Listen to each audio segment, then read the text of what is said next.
Raila Odinga today unveiled Martha Karua as his running mate for the upcoming general election.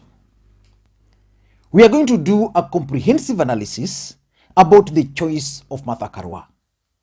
But from the face value, the lines are now drawn. But during that event, Raila Odinga also named 5 members of his cabinet. Raila Odinga named Stephen Kalonzo Musyoka as his chief cabinet secretary. He named Kenneth Marende as the speaker of the Senate. Raila Odinga also named Wycliffe Ambetsa Oparanya as the cabinet secretary for the National Treasury. Raila Odinga also named Peter Munya as the cabinet secretary for agriculture and the chair of Kenya Productive Sector. Raila Odinga also named Ali Hassan Joho as the Minister for Land. And because in politics nothing happens out of mere coincidence, I want us to look at the secret behind these appointments. Because this is the first time in history where a presidential candidate is giving Kenyans a glimpse into his cabinet. Before we do that, I want you to listen to Raila Odinga making the appointments. After reviewing the committee's report, because the committee prepared a report to me, which I have reviewed, I have also decided to nominate a core team that will help me form the Azimio government. I have nominated Honorable Stephen Kalonzo Musyoka as the Chief Cabinet Secretary with the responsibility to coordinate and supervise functions of the government.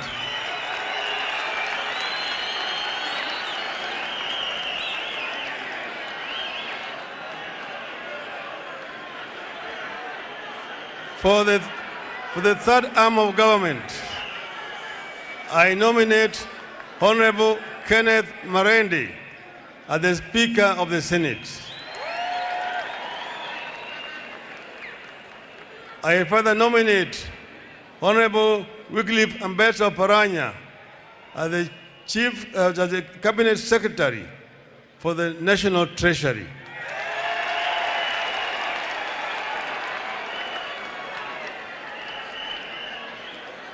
Honorable Peter Munya as Cabinet Secretary for Agriculture and Chairman of the Kenya Productive Sector. I repeat, Cabinet Secretary for Agriculture and Chairman of Kenya Productive Sector. And Honorable Ali Hassan Joho as Cabinet Secretary for Lands to deal with the historical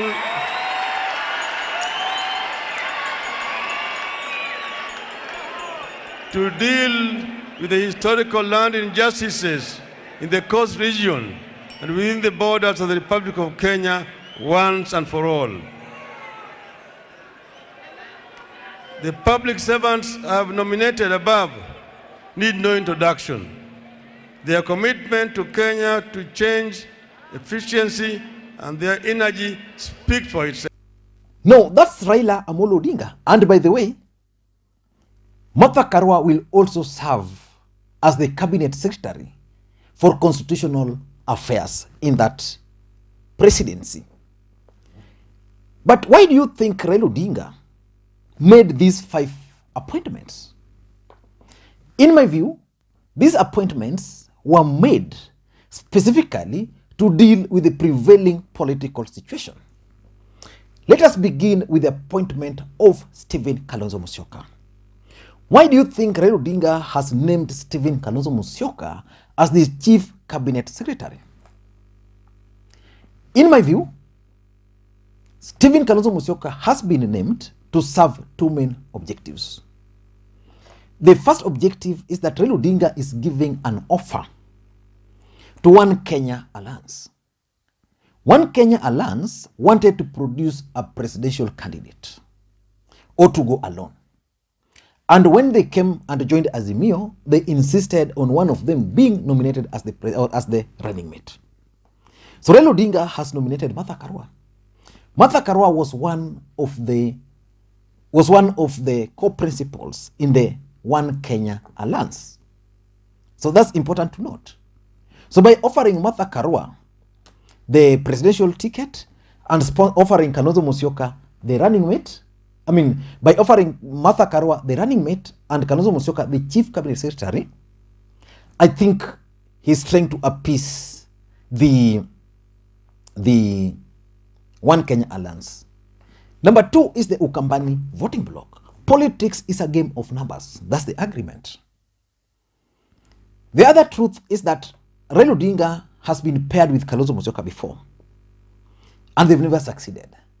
And Raila Odinga, in his own wisdom, believes that by having a Kikuyu or someone from the larger Mount Kenya region as his running mate, then his chance of getting 2 million votes or 40% of the votes are higher.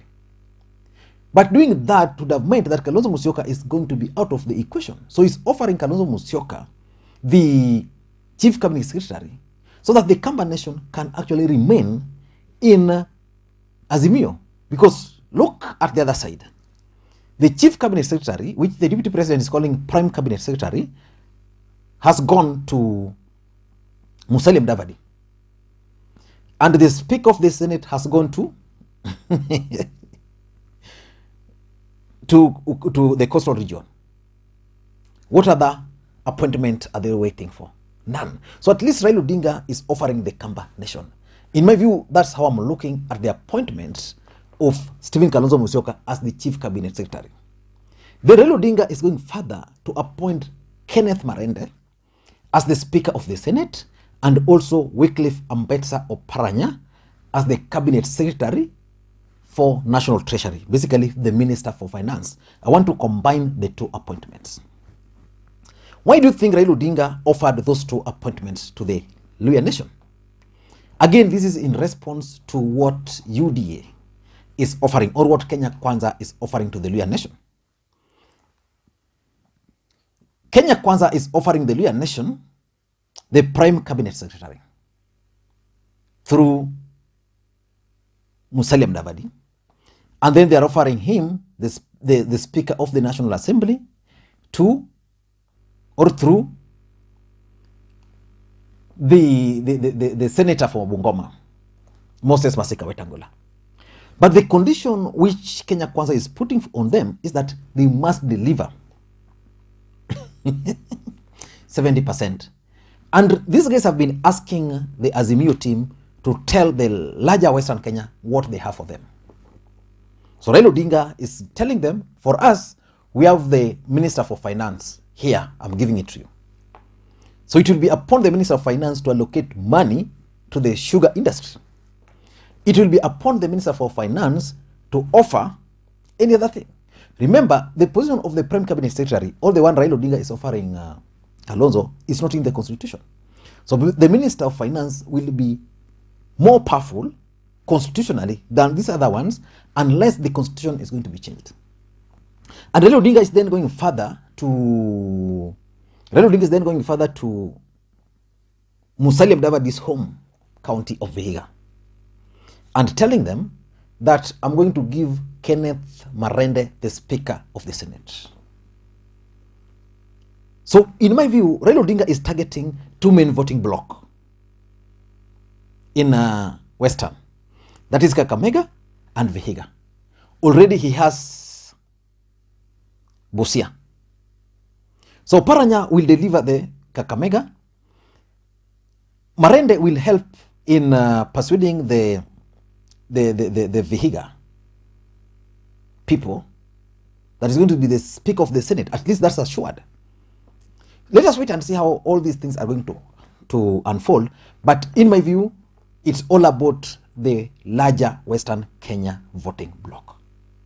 So Raila Odinga is keen on stopping Musalia Mudavadi and Wetangula from achieving the 70%. Because again, even if anything, I don't think Musalia Mudavadi was going to be able to deliver the 70%. So by now, Raila Odinga giving this offer, he's going to create the regional kingpin there in the name of Oparanya. So let us wait and see how all this thing is going to unfold. Then is also appointing Peter Munya as the cabinet secretary for agriculture and the chair of Kenya productive sector. Why agriculture? In my view, Raila Odinga is telling the Mount Kenya East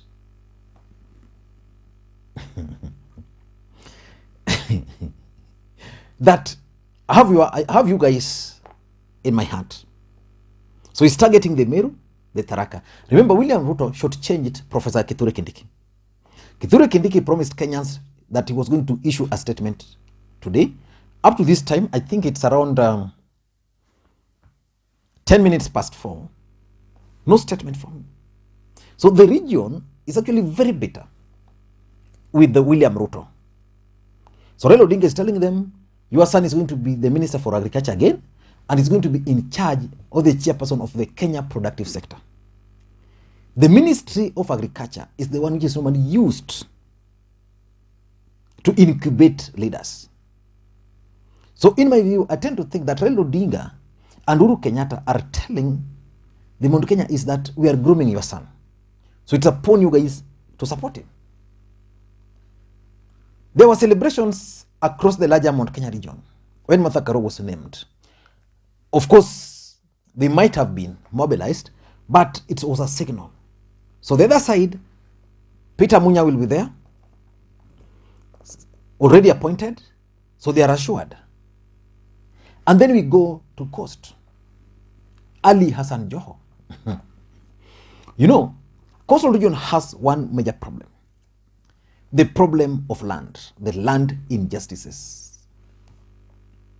Raila Odinga is telling them that one of my deputy party leader, who is Ali Hassan Joho, is going to be the minister for land. So he will be the one, is going to be the one who is going to deal with historical injustices. Amazon Kingi was very clear in his speech the other day that the issues of the coastal region are always just used for political expediencies. So, which means what Raila Odinga has done now, he's thrown back the issue of the land question to the people of the coastal region. So, we are going to go to this election with someone from the coast positioned to be the minister for land. So that if there are issues in the land, then he's the guy who will be able to deal with them. So if Hassan Joho will be able to deal with the issues of the land, it means Raila Odinga is also going to propel him to be the coast leader beyond 2022. So in my view, the appointments were meant for those particular objectives. So whether they're going to achieve those objectives or not is something which we can't tell as at now. But I think William Ruto and his team must go back to the drawing board. Because even the way the Azimio team unveiled Martha Karua was presidential. You can't compare it to the confusion which was witnessed in Karen. You can't. Number two, the way Raila Odinga and Uhuru Kenyatta, who was absent, unveiled Martha Karua shows that the deep state is fully with them. I saw the presence of Matiang'i, other cabinet secretaries there. So let us wait and see how everything is going to unfold moving forward. But for me, I think Raila Odinga is ready for the presidency. Thank you guys, and please, may you have a good day. Bye-bye.